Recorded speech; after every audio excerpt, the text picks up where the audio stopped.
Hello and welcome back to the world of mathematics. Maths की इस दुनिया में आप सभी का हार्दिक स्वागत है। ओके, लास्ट लेक्चर तक हमने क्वेश्चन नंबर 11 तक देखे थे, बराबर। और चलो क्वेश्चन नंबर 12 से स्टार्ट करते हैं आज से। वैसे तो मैंने बताया था कि अगर कोशिश करोगे तो हो जाएगा, if possible you can try. आपने कोशिश की होगी आई होप, और आपने सोल्व भी कर लिए होगे। सो let us see the solution. आप जस्ट वेरीफाई करो, है ना, आपके आंसर को। तो क्वेश्चन 12 में क्या है थे, the radius of an air bubble is increasing at the rate of 1/2 centimetre per second. ठीक है, तो रेडियस में जो है ना वो इंक्रीमेंट, रेडियस में चेंजेस, ठीक है, आर में changes with respect to time इतनी स्पीड से इंक्रीज हो रहा है। कितनी स्पीड से? 1/2 सेंटीमीटर पर सेकंड की स्पीड से वो रेडियस जो है बबल का इंक्रीज हो रहा है। बबल मतलब क्या होगा? स्फीयर का शेप होगा, है ना, बबल मतलब स्फीयर होगा। सो ये we just need to apply the formula of sphere. Okay, और आगे क्या दिया अभी? At what rate volume of the bubble increasing, मतलब डीवी बाई वॉल्यूम कितनी रेट से इंक्रीज हो रहा है, डीवी बाई डी फाइंड करना है। ठीक है, तो चलो ये तो इजी क्वेश्चन है। अगेन रेडियस दे दिया है 1 सेंटीमीटर हो तब, when R equal to 1 centimetre. Okay, so let us apply the formula of volume, that is 4/3 pi R cube. और ये D V by D T मैंने बताया था, डायरेक्टली याद रख लिया है तो अच्छी बात है, 4 pi R square D R by D T. और नहीं याद रखा है तो हमने फार्मूला की पैटर्न वही रखी, 4/3 pi constant as it is, और आर क्यूब क्या होगा? 3r स्क्वायर एंड आर का D R by D T, बराबर। और ऐसे करने से आपको 3 कैंसिल होता हुआ दिखाई देगा। And finally you will see that जो बचा कुचा है वो वही बन गया, 4 pi R square D R by D T. ठीक है, let us put all the value. 4 pi R मतलब कितना दिया है भाई? 1, and D R by D T 1/2। तो ये 1 का square and this is 1/2। Finally our answer is 2 pi, है ना, 2 पाई सेंटीमीटर क्यूब पर सेकंड। ठीक है, चलो 30 नंबर देखते हैं। A balloon which always remain spherical. ठीक है, चलो स्फेरिकल शेप के बारे में बातें हो रही है। Has a variable diameter. अच्छा, डायमीटर डी दिया है 3/2 2x + 1। ठीक है, और ऐसा बोला है कि भाई ये जो डायमीटर है वो चेंज होगा विथ रिस्पेक्ट टू x, बराबर। और x जो है वो क्या लिखा है भाई? आगे क्या लिखा है? Find the rate of change of volume with respect to x। Rate of change of volume with respect to x, है ना, change in volume with respect to x मतलब D V by D X find करना है। ओके, और x कुछ लिखा नहीं है but we don't need also, है ना, हमको चाहिए भी नहीं क्या लिखा है और क्या होना चाहिए वो भी नहीं चाहिए। ठीक है, with respect to x find करना है तो फिर अभी D V by D X find करना है तो मुझे एनी हाउ क्या करना पड़ेगा? तो सबसे पहले तो मुझे ये जिसका D V by D X find करना है तो इसका v का फॉर्मूला चाहिए मुझे, तो 4/3 पाई आर क्यूब, बराबर। अब r को d के फॉर्मेट में रखो, है ना, d के फॉर्मेट में 4/3 पाई आर क्यूब, है ना। r को d के फॉर्मेट से रखोगे तो अच्छा पड़ेगा क्योंकि d के फॉर्मेट से इक्वेशन दिया है। तो r मतलब कितना होता है भाई? d/2, तो r क्यूब मतलब d/2 होल क्यूब। तो ये कितना होगा भाई? तो ये हो जाएगा 3 × 8, तो ये हो जाएगा 1/6 पाई डी क्यूब, है ना। तो ये v का फॉर्मूला हो गया 1/6 पाई डी क्यूब। चलो ठीक है, अब d को अगेन x के फॉर्म में बना लो ताकि मैं जब D V by D X find करूँ ना तो मेरे पास सिर्फ दो ही वेरिएबल हो, एक v हो और एक x हो। तो मैंने क्या किया? d को रिप्लेस करके x के फॉर्म में लास्ट में ले लिया। तो x मतलब d का मतलब क्या हो गया भाई? 1/6 पाई एज इट इज़। ठीक है, d मतलब 3/2 2x + 1 होल क्यूब, है ना, होल क्यूब। ठीक है, ये 1/6 पाई मतलब π/6। ओके, अब फाइनली चलो इसको थोड़ा सिंप्लीफिकेशन कर लेते, थोड़ा मतलब ये 3 का स्क्वायर 3 का क्यूब और ये 2 का क्यूब। 3 का क्यूब कितना होगा भाई? 27, तो 27 पाई, और नीचे 2 का क्यूब कितना होगा भाई? 8, तो 8 × 6 विच इज़ 48। ठीक है, और बाकी का जो भी है वो as it is 2x + 1 whole cube. तो this is what v। Now let us find dv by dx। As we know that अब मेरे पास जो v का फॉर्मूला है वो x के फॉर्म में आ गया है, तो late us find dv by dx। तो ये जो भी कांस्टेंट है उसको एज इट इज़ रख देते हैं। और इसका डिफ्रेंशिएशन क्या होगा भाई, तो पावर आगे, पावर में एक कम, फिर अंदर वाले का दैट इज 2x प्लस 1 का क्या होगा 2। ओके, तो कुछ कैंसिल हो रहा है क्या भाई, तो 3 16 जा है ना, एंड 2 8 जा, तो क्या बना फाइनली बना मेरे पास 27 pi by 8 into 2x plus 1 whole square which is my answer.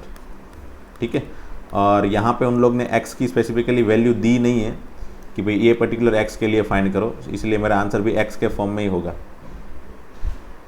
है ना।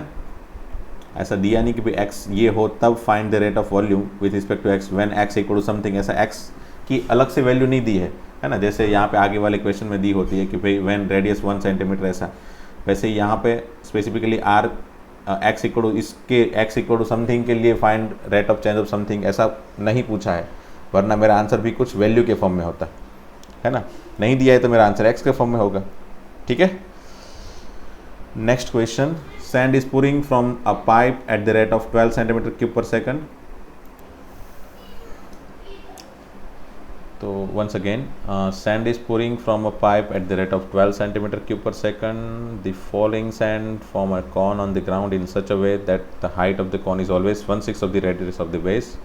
अच्छा, पहले से पढ़ते हैं वापस एक बार और फिगर भी बनाते जाते हैं।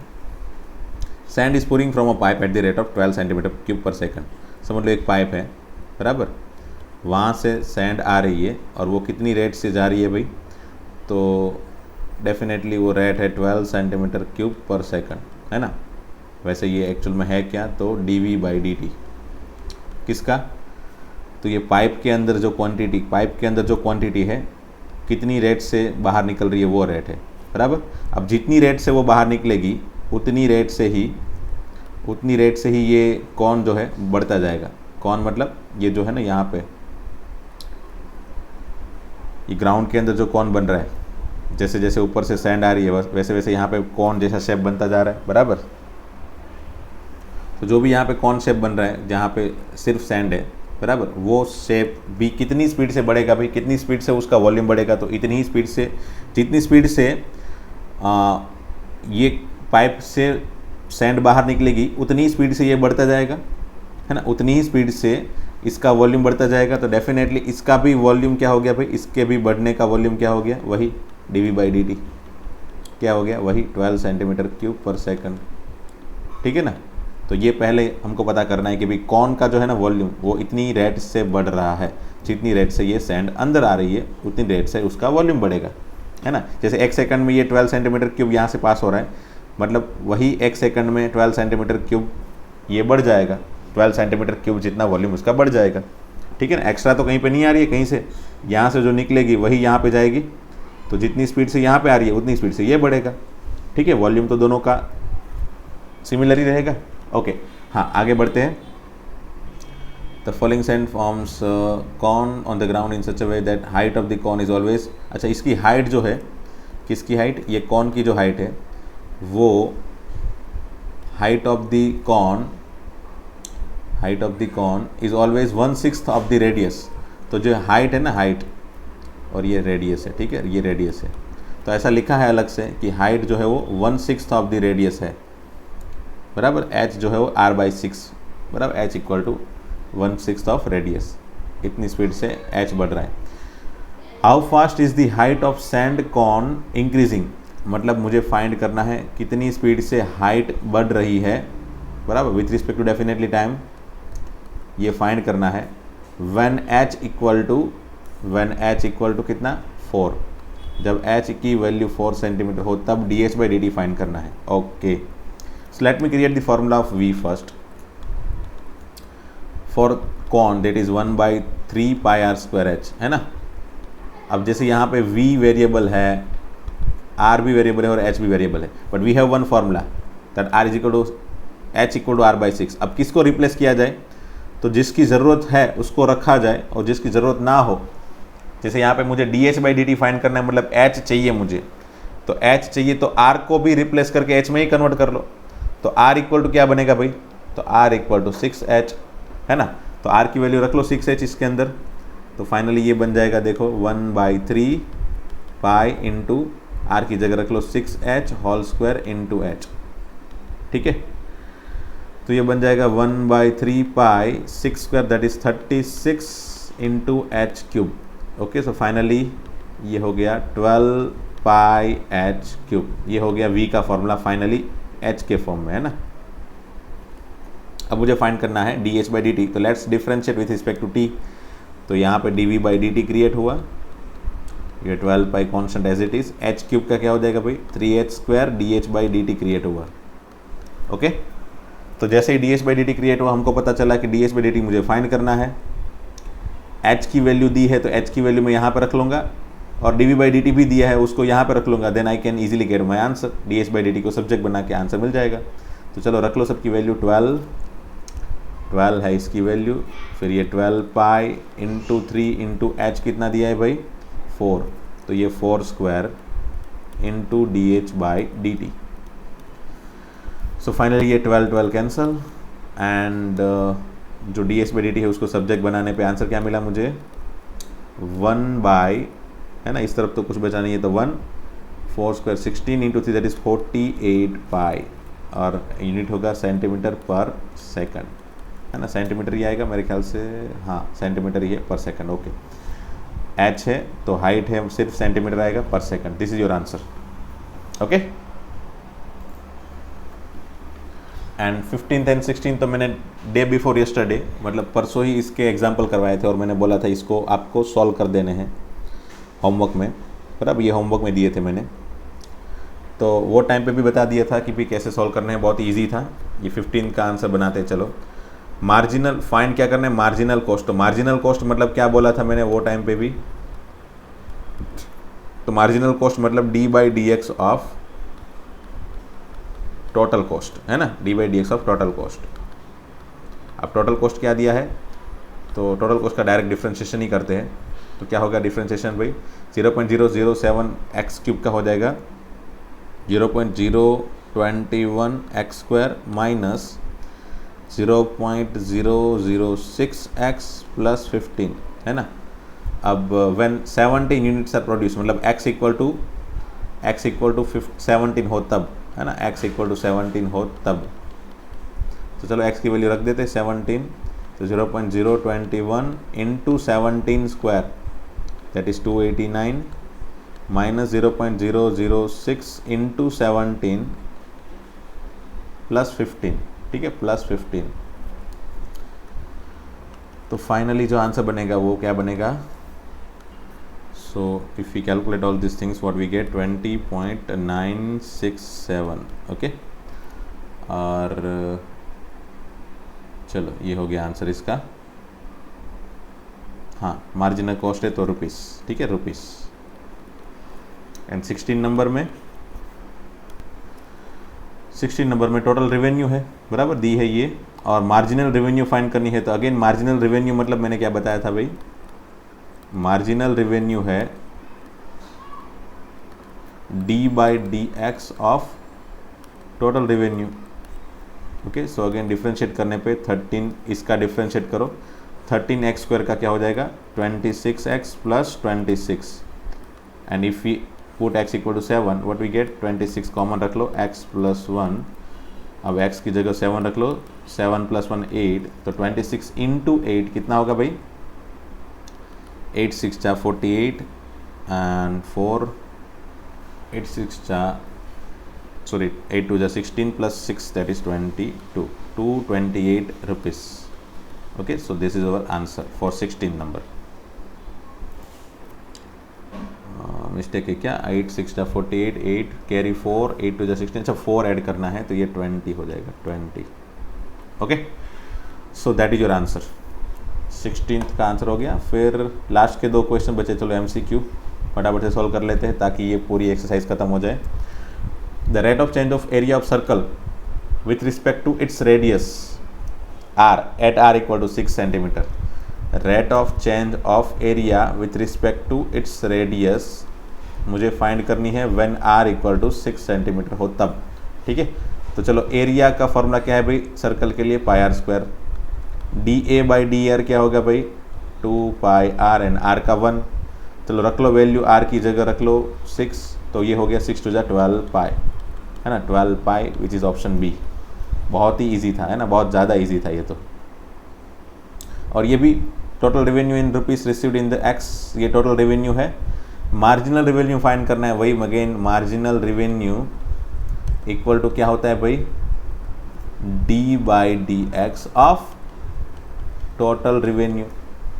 टोटल रेवेन्यू का डिफ्रेंशिएशन कर लो, 3x² का हो जाएगा 6x plus 36 one x equal to 15। चलो रख लो वैल्यू, 6 इंटू 15 प्लस 36, 15 6 जा कितना होगा भाई 90 plus 36 which is 126, option D. Okay, और इसी के साथ मेरी ये एक्सरसाइज ख़त्म, है ना, फाइनल एक्सरसाइज ख़त्म। तो चलो नेक्स्ट टॉपिक से स्टार्ट करते हैं, इंक्रीजिंग एंड डिक्रीजिंग फंक्शन से, है ना। मतलब ये नेक्स्ट एप्लीकेशन हुई, है ना। पहली जो एप्लीकेशन थी वो क्या थी कि कोई प्रैक्टिकल क्वेश्चन हो जिसमें एक चीज़ में इतने रेट से कोई चीज़ बढ़ रही है, वॉल्यूम या एरिया वॉटेवर कोई भी चीज़ बढ़ रही है, बराबर, प्रोडक्शन रेट या कोई भी, मतलब जैसे अगर कोई कॉमर्स का क्वेश्चन हुआ तो कुछ प्रोडक्शन या फिर कॉस्ट बढ़ रही होती है, वहाँ पे कितना मार्जिनल होगा, वो सब चीज़ों के लिए anyhow what we need to do is just use the first application, है ना। हमने फर्स्ट एप्लीकेशन यूज़ करके उसके सॉल्यूशन बनाए यूजिंग डेरिवेशन, है ना। ये सेकंड एप्लीकेशन है कि भी कोई फंक्शन जो है, कोई फंक्शन इंक्रीजिंग है या डिक्रीजिंग, वो फंक्शन कैसे पता करें। तो डिफ्रेंशिएशन से हम इजीली पता कर सकते हैं। वैसे ये डेफिनेशन 1 है ना, इसमें हम कोई डिफ्रेंशिएशन यूज़ नहीं करने वाले हैं, बट डेफिनेशन 1 जो पहले बिफोर डिफ्रेंशिएशन अगर हमको सोचना हो, डिफ्रेंशिएशन जब तक हमने नहीं पढ़ा है तब तक अगर मुझे कोई चीज़ सोचनी है कि ये फंक्शन इंक्रीज़ हो रहा है या डिक्रीज़ हो रहा है, तो मुझे कैसे सोचना पड़ेगा, वो यहाँ पे लिखा है। Later on we will use this differentiation, है ना, हम डिफ्रेंशिएशन भी यूज़ करेंगे, वहाँ पे बताऊँगा कि डिफ्रेंशिएशन के यूज़ से हम इंक्रीजिंग या फिर डिक्रीजिंग कैसे पता कर सकते हैं। ओके, तो चलो सबसे पहले तो यहाँ पे ये वाला नहीं देखो तो चल जाएगा, बराबर। ये थोड़ी देर के लिए भूल जाओ, है ना, थियोरेटिकली इतना ज़्यादा सोचने की ज़रूरत होती नहीं है। ये 4 चीज़ें सोचो। See we have 4 type of increasing decreasing type categories. एक तो इंक्रीजिंग होती है एंड स्ट्रिक्टली इंक्रीजिंग होती है, ठीक है। फिर डिक्रीजिंग होती है एंड स्ट्रिक्टली डिक्रीजिंग होती है। इतना पता चला भाई आपको, क्या क्या, इंक्रीजिंग या फिर स्ट्रिक्टली इंक्रीजिंग, डिक्रीजिंग या फिर स्ट्रिक्टली डिक्रीजिंग, बराबर। इंक्रीजिंग या फिर स्ट्रिक्टली इंक्रीजिंग, डिक्रीजिंग या फिर स्ट्रिक्टली डिक्रीजिंग, ये 4 कैटेगरी पता चली। अब कौन सी कैटेगरी कौन सी है, पहले ग्राफिकली समझते हैं। इंक्रीजिंग मतलब क्या होता है कि इंक्रीजिंग में, चलो मैं साइड में ग्राफ बनाता हूँ दूसरा एक। इंक्रीजिंग में होता क्या है कि भाई कोई फंक्शन बढ़ रहा है, बराबर, बढ़ रहा है बढ़ रहा है बढ़ रहा है, कहीं पे वो नीचे नहीं जा रहा है ना, कहीं पे वो नीचे नहीं जा रहा है, और बढ़ते बढ़ते बढ़ते कहीं पे स्टॉप हो गया, वो थक गया, समझ लो वो थक गया, और थोड़ी देर के लिए उसने रेस्ट लिया, मतलब ऐसे ही धीरे धीरे धीरे ऐसे ही स्टेडी चलता रहा, स्टेडी, बढ़ा नहीं बस स्टेडी चला, एंड देन वापस बढ़ना चालू किया। बट आपने देखा यहाँ पे नोटिस किया, कहीं पे कोई भी पॉइंट पे उसने कम नहीं किया अपना काम, है ना, बस थोड़ी देर के लिए उसने रेस्ट लिया फिर वापस बढ़ा। तो ये क्या है, इंक्रीजिंग है, इंक्रीज हो रहा है, मतलब ऐसा बोल सकते कि ये इंक्रीज हो रहा है, बराबर। बट स्ट्रिक्टली इंक्रीजिंग में क्या होता है, स्ट्रिक्टली इंक्रीजिंग में होता है वो हमेशा ही बढ़ता जा रहा है, हमेशा ही, कहीं पे वो रेस्ट नहीं ले रहा है ना, कहीं पे ऐसे रेस्ट नहीं ले रहा है, सो डायरेक्टली बस ऐसे ही बढ़ता ही जा रहा है, बढ़ता ही जा रहा है, बढ़ता ही जा रहा है, बढ़ता ही जा रहा है। हाँ, बढ़ने की स्पीड कम हो सकती है, जैसे समझ लो पहले बहुत स्पीड से बढ़ा, फिर थोड़ी स्पीड कम हुई, बराबर, थक गया ना तो स्पीड कम हुई बढ़ने की, बट बढ़ना चालू रखा उसने, है ना, अपना उसने स्टेडी नहीं रखा, ग्राफ को ऐसे स्टेडी नहीं बना दिया, उसने बढ़ना चालू रखा, बराबर, ऐसे बढ़ना चालू रखा। वापस समझ लो ऐसा उसको फील हुआ तो वापस वो उसको स्पीड से बढ़ना चालू किया, वापस थोड़ी स्पीड कम हुई बढ़ने की, बट ये हमेशा ही बढ़ता ही रहा, हमेशा ही बढ़ता रहा, मतलब ये हो गया स्ट्रिक्टली इंक्रीजिंग, है ना, स्ट्रिक्टली इंक्रीजिंग।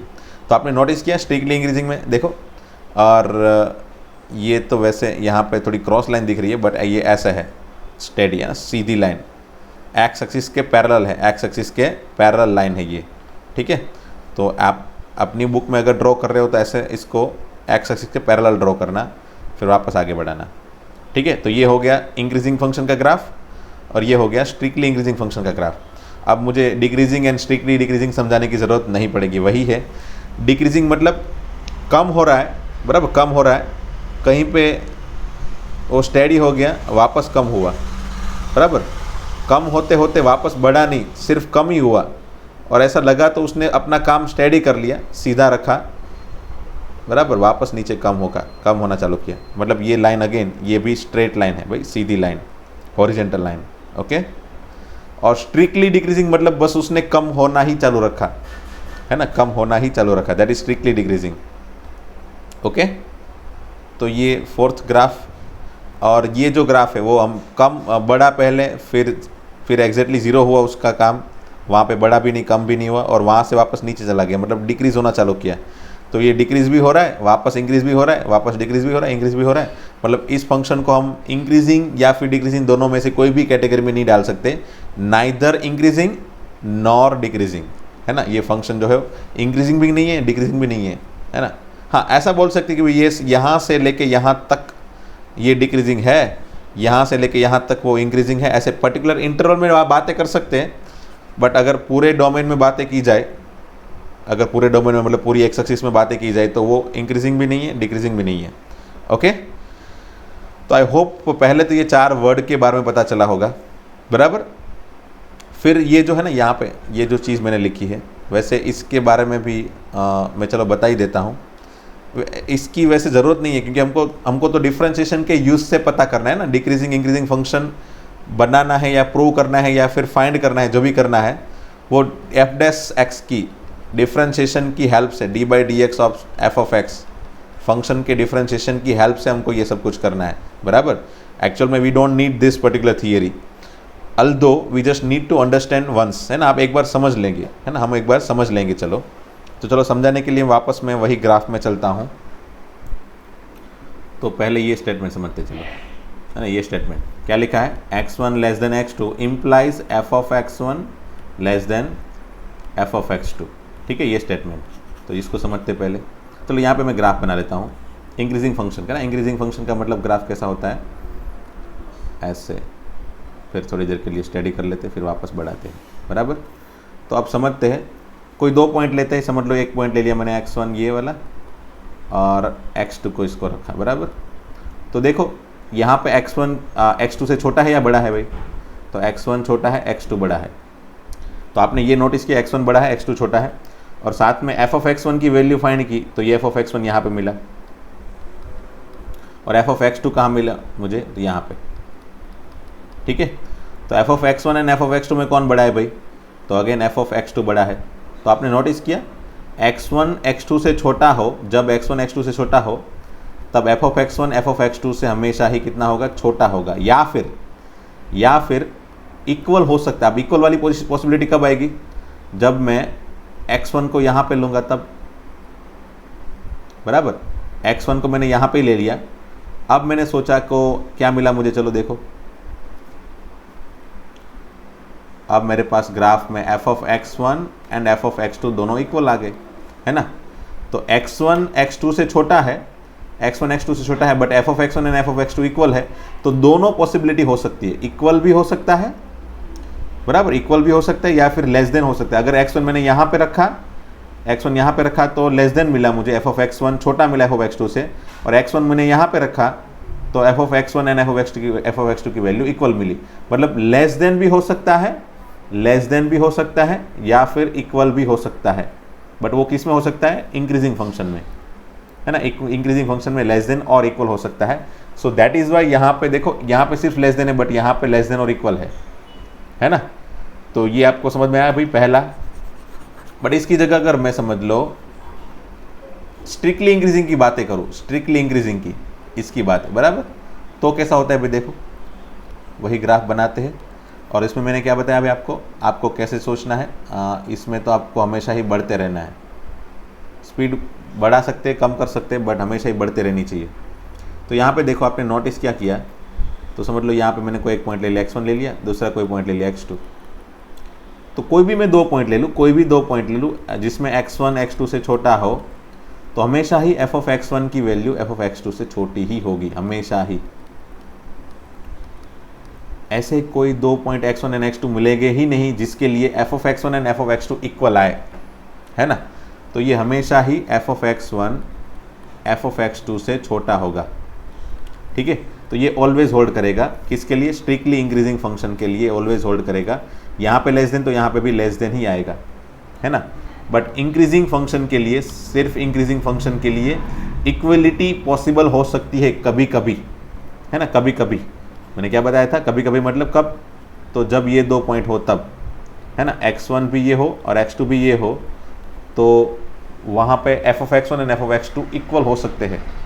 तो इक्वलिटी पॉसिबल हो सकती है कभी कभी, और बाकी मोस्टली तो इक्वलिटी नहीं होगी, है ना। यहाँ पे x1 और यहाँ पे x2 लेंगे तो F of x1 F of x2 से छोटा होगा, तो इक्वलिटी भी हो सकती है और लेस देन भी हो सकता है। इसीलिए मैंने बताया कि भाई लेस देन और इक्वल टू दोनों पॉसिबल होंगे जब इंक्रीजिंग होगा तब, एंड स्ट्रिक्टली इंक्रीजिंग के लिए हमेशा ही ये लेस देन, ये लेस देन तो ये लेस देन। ठीक है, तो चलो ये इतना पता चला। ओके, अब आगे बढ़ते हैं दूसरे तीसरे ग्राफ से। तीसरा ग्राफ किसका है भाई, डिक्रीजिंग फंक्शन का ग्राफ है। चलो डिक्रीजिंग फंक्शन बनाते हैं। तो चलो ये बनाया डिक्रीजिंग फंक्शन। ये डिक्रीजिंग है इसलिए, सिर्फ डिक्रीजिंग है इसलिए थोड़ा स्टेडी भी रखा मैंने। अब सोचो कि मैंने यहाँ पे x1 रखा और यहाँ पे x2 रखा है, बराबर। ये x1 पॉइंट है, ये x2 पॉइंट है, तो f ऑफ x1 की वैल्यू यहाँ पे होगी और f ऑफ x2 की वैल्यू यहाँ पे होगी। So what we have noticed over here कि भाई x1 जो है वो x2 से छोटा है, but f of x1 and f of x2 में कौन बड़ा है भाई, तो डेफिनेटली f ऑफ x1, है ना। तो देखो यहाँ पे इनइक्वलिटी, x1 x2 से छोटा है but f of x1 greater than f of x2, है ना। x1 less than x2 but f of x1 greater than f of x2, है ना। तो यहाँ पे इनइक्वलिटी चेंज हो गई, ये लेस देन है तो ये ग्रेटर देन, इनइक्वलिटी चेंज हो गई। तो जब इनइक्वलिटी चेंज होती है तब वो फंक्शन डिक्रीजिंग होता है। ओके, अब यहाँ पे उन लोग ने इक्वलिटी भी बताई है, तो इक्वलिटी कब आ सकती है वो तो अगेन आपको पता है भाई। अगर मैं x2 यहाँ पे ले लूँ तो डेफिनेटली क्या होगा भाई, x2 में यहाँ x1 यहाँ पे ले लूँ तो f of x1 and f of x2 दोनों क्या होगा, इक्वल हो जाएगा, है ना। ये दोनों इक्वल हो जाएंगे क्योंकि x1 के लिए भी वही वैल्यू एंड x2 के लिए भी वही वैल्यू। ठीक है, तो ये पर्टिकुलर केस में f of x1 equal to f of x2, hence less than greater than और इक्वल टू दोनों पॉसिबल होगा जब फंक्शन डिक्रीजिंग होगा तब। ओके, एंड स्ट्रिक्टली डिक्रीजिंग में ये चीज़ कैसे वर्क करती है, तो वही मैंने जैसे इंक्रीजिंग में बताया था स्ट्रिक्टली इंक्रीजिंग में, वैसे ही स्ट्रिक्टली डिक्रीजिंग में ये कैसे वर्क करेगा। तो हमेशा ही दो पॉइंट मिलेंगे मुझे x1 एंड x2 के, मुझे दो हमेशा ही पॉइंट ऐसे मिलेंगे जिसमें f of x1 and f of x2 की वैल्यू हमेशा ही डिफरेंट होगी, इक्वल नहीं होगी, एंड हमेशा ही f of x1 f of x2 से बड़ा होगा, है ना। This is always greater than f of x2 when x1 less than x2। ठीक है, so x1 less than x2 देन f of x1 greater than f of x2, then it is strictly decreasing. Okay, तो ये हो गया understanding, है ना। Definition 1 मतलब थियरम 1 का, increasing decreasing function without differentiation. Differentiation सोचे बिना अगर मुझे सोचना है तो मैं इस तरीके से सोच सकता हूँ, ये एक तरीका है सोचने का, है ना। चलो तो समझ लो, मैं इसका एक छोटा सा एग्जांपल दे दूँ कि साइन फंक्शन है, बराबर। साइन फंक्शन है, f of x equal to sine X function है, और उन लोग ने बोला है कि भाई x जो है ना वो हमको लेना है 0 से लेके π/2 तक, बराबर। तो 0 से लेके π/2 तक जो x लेना है, तो यहाँ पे मैं क्या सोच रहा हूँ कि ये पर्टिकुलर इंटरवल में साइन फंक्शन इंक्रीजिंग है या डिक्रीजिंग। तो सोचने के लिए मैंने क्या किया, कोई भी दो पॉइंट लिए इसके, है ना, इसके बीच के कोई भी दो पॉइंट लिए। तो समझ लो मैंने एक ले लिया π/6 और एक ले लिया π/3।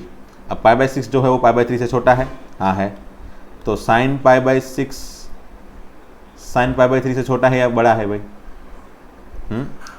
तो साइन π/6 की वैल्यू क्या कितनी होती है, 1/2, और साइन π/3 की वैल्यू होती है √3/2।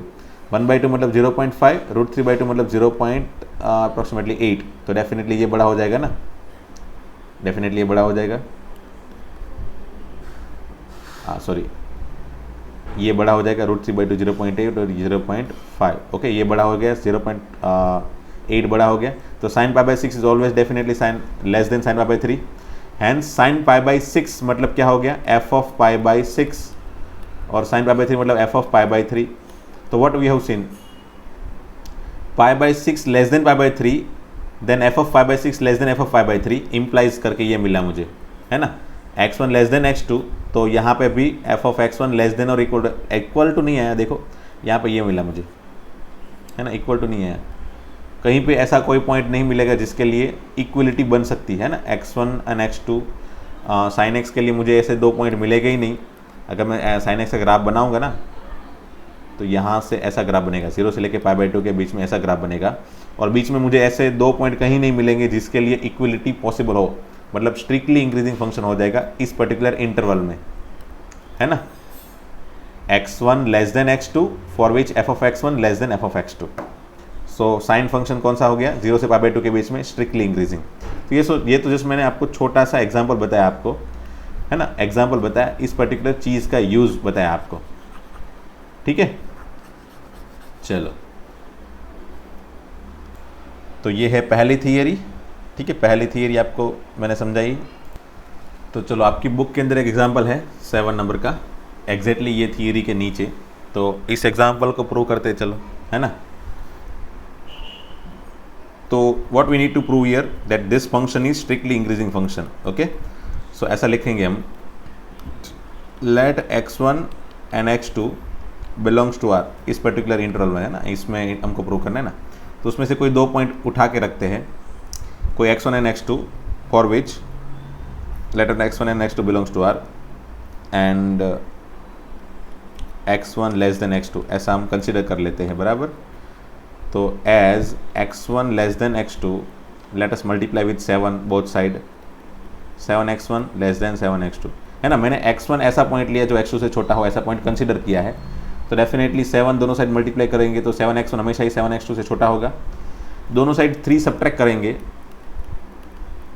तो डेफिनेटली 7x1 माइनस 3 हमेशा ही 7x2 माइनस 3 से छोटा होगा, ठीक है। तो ये मुझे मिला f(x1) और ये f(x2) का फॉर्मूला हो गया, है ना। f(x1) क्या बनेगा, 7x1 माइनस 3, और f(x2) क्या बनेगा, 7x2 माइनस 3। तो what we have seen here,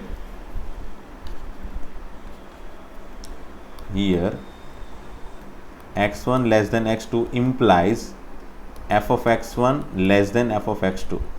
तो वही हो गया, देख, लेस देन का लेस देन है, कंटिन्यू है, तो ये फंक्शन इंक्रीजिंग है, और इक्वलिटी कभी नहीं बनेगी, इसलिए स्ट्रिक्टली इंक्रीजिंग है ना। Hence f(x) is strictly increasing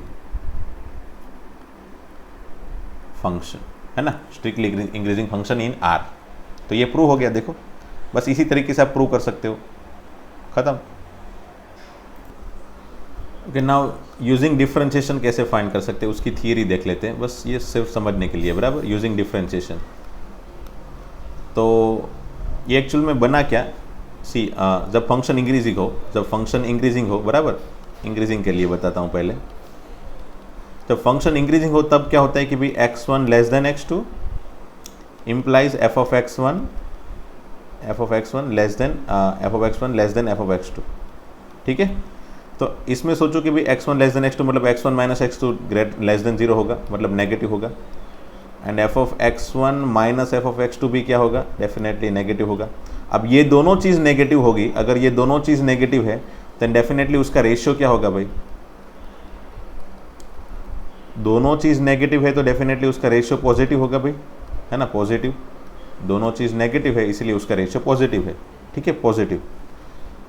अब पॉजिटिव है तो क्या लिख सकते हैं भाई, तो ये f(x1 minus f(x2) divide by x1 minus x2 is greater than 0।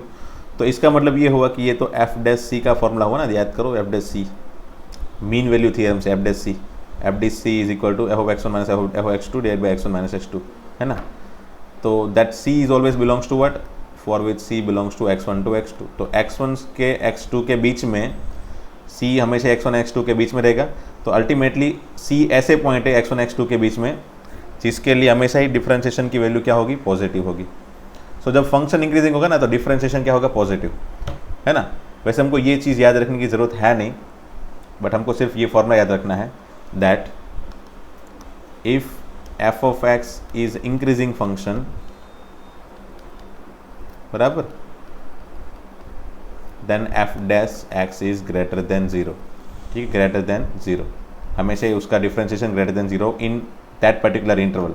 जिस पर्टिकुलर इंटरवल में वो इंक्रीजिंग है उस पर्टिकुलर इंटरवल में उसका डिफरेंशिएशन हमेशा ही पॉजिटिव होता है, ओके, पॉजिटिव होता है।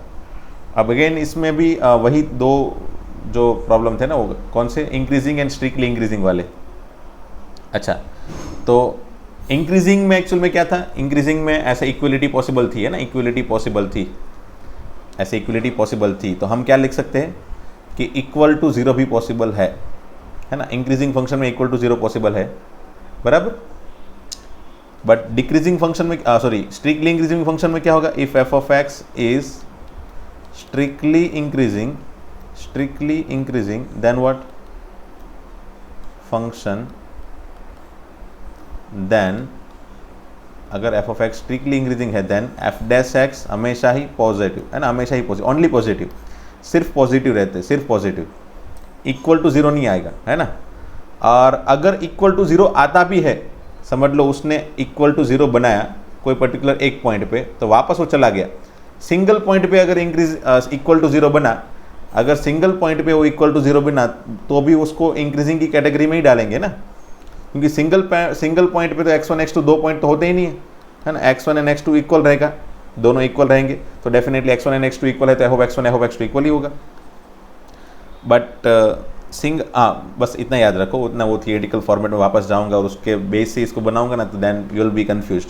सो इतना याद रखो कि अगर वो सिंगल पॉइंट पे इक्वल हो रहा है, सिंगल पॉइंट पे इक्वल हो रहा है, तो भी उसको स्ट्रिक्टली इंक्रीजिंग फंक्शन की कैटेगरी में ही डालते हैं। इसलिए यहाँ पे मैं एज अ एक्स्ट्रा ब्रैकेट में क्या लिख रहा हूँ भाई, that F dash x equal to zero can be possible for discrete point, है ना, फॉर डिस्क्रीट पॉइंट।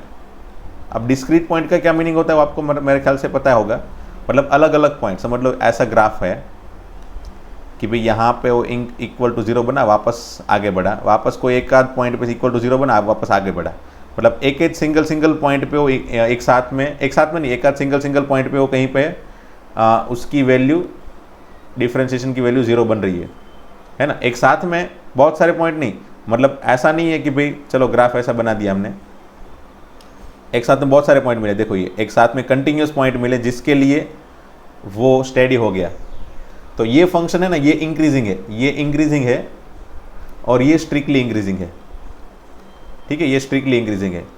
तो आपको ग्राफिकली ये दोनों चीज़ पता होनी चाहिए। इंक्रीजिंग मतलब F dash x equal to zero can be possible for continuous interval, है ना, यहाँ पे हम लिख सकते हैं, यहाँ पे ब्रैकेट में लिख सकते हैं भाई कि भाई f dash x equal to zero can be possible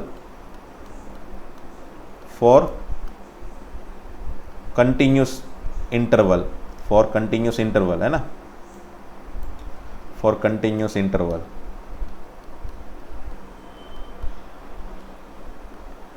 of points, continuous interval of points, ठीक है।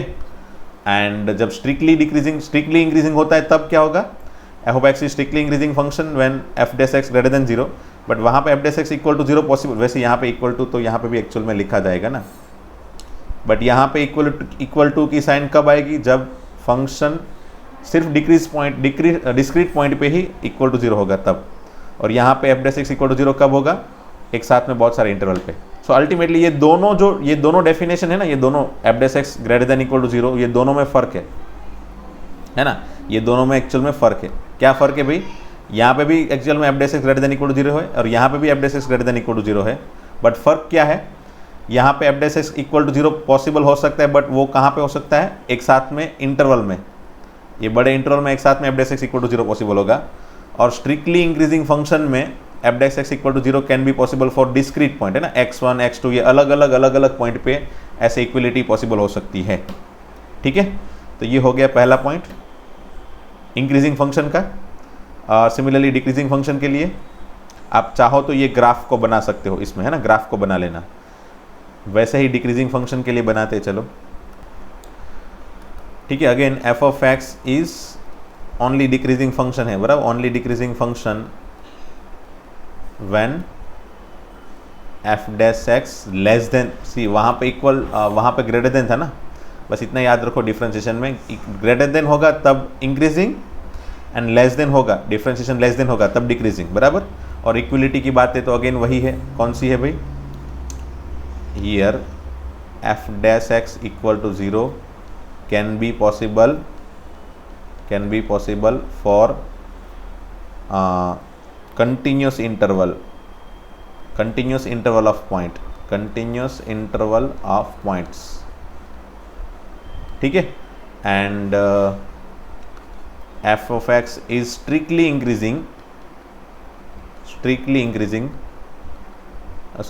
Decreasing function when F dash X is less than और equal to zero. Again less than और इक्वल टू जीरो है, but यहाँ पे equality कब possible होगी भाई, यहाँ पे here F dash x equal to zero can be possible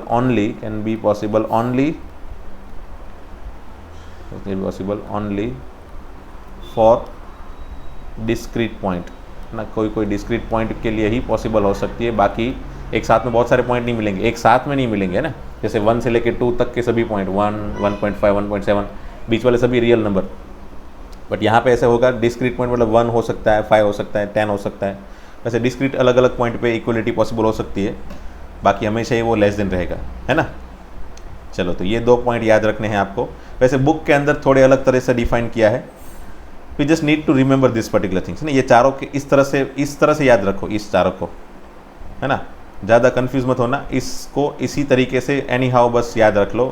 जैसे ग्राफ में इस यहाँ पे बताया, अंडरस्टैंडिंग के बेस से आप आराम से समझ सकते हो कि भाई हाँ ये सही है, ये सही बोल सकते हैं इसमें, है ना। तो थोड़ी बहुत बुक में डेफिनेशन में कन्फ्यूज़न किया है, बट हमने यहाँ पे एग्जैक्ट डेफिनेशन आपको बताई है और आपको इसी तरीके से याद रखनी है। ओके, तो चलो आज मैं कोई क्वेश्चन नहीं करवाता हूँ, सिर्फ मैंने थियरी करवाई, बराबर, सिर्फ थियरी करवाई। नेक्स्ट डे हम क्वेश्चन करेंगे इसके। ओके, अब थियरी इसकी ख़त्म, विल सी नेक्स्ट डे सभी क्वेश्चन ही सॉल्व करेंगे, एग्जाम्पल करेंगे, देन एक्सरसाइज करेंगे डेफिनेटली, बराबर। बट ये थियरी हमेशा ही याद रखनी है, माइंड के अंदर बिठा देनी है, बराबर। F dash X less than zero तो डिक्रीजिंग, ग्रेटर देन जीरो तो इंक्रीजिंग। और इक्वलिटी के बारे में क्या है भाई, इक्वलिटी के बारे में कंटिन्यूस इंटरवल और डिस्क्रीट इंटरवल, बराबर। स्ट्रिक्टली इंक्रीजिंग एंड इंक्रीजिंग में फ़र्क है ये। तो स्ट्रिक्टली या फिर only increasing, that is what the main task, वो हमेशा ही आपका मेन वीकनेस पॉइंट होगा, और वहाँ पे ही आपको हमेशा ही कन्फ्यूजन रहेगा अगर वो क्वेश्चन कन्फ्यूजिंग है तो। वैसे एनसीईआरटी में इतने डिफिकल्ट लेवल के क्वेश्चन नहीं है जिसमें आपको ज़्यादा कन्फ्यूजन हो, you can easily crack any question, है ना। सभी क्वेश्चन को आप ईजिली क्रैक कर सकते हो, इतने ज़्यादा डिटेल में थियरी की ज़रूरत नहीं पड़ेगी, है ना। इतनी ज़्यादा डिटेल में थियरी की ज़रूरत नहीं पड़ेगी, आप आराम से सोच सकते हो कि आंसर क्या बनेंगे, बराबर। ये कंटिन्यूस इंटरवल वाले सभी जो कन्फ्यूज़न है ना वो नहीं आएंगे इन एनसीईआरटी के क्वेश्चन में, बराबर। बट जेडब्ल्यू के क्वेश्चन में हो सकता है, इसीलिए मैंने ये थियरी एक साथ में ही डिटेल लेवल में बता दी है। ओके, तो चलो मिलते हैं दोस्तों नेक्स्ट लेक्चर में। Thank you very much, bye bye.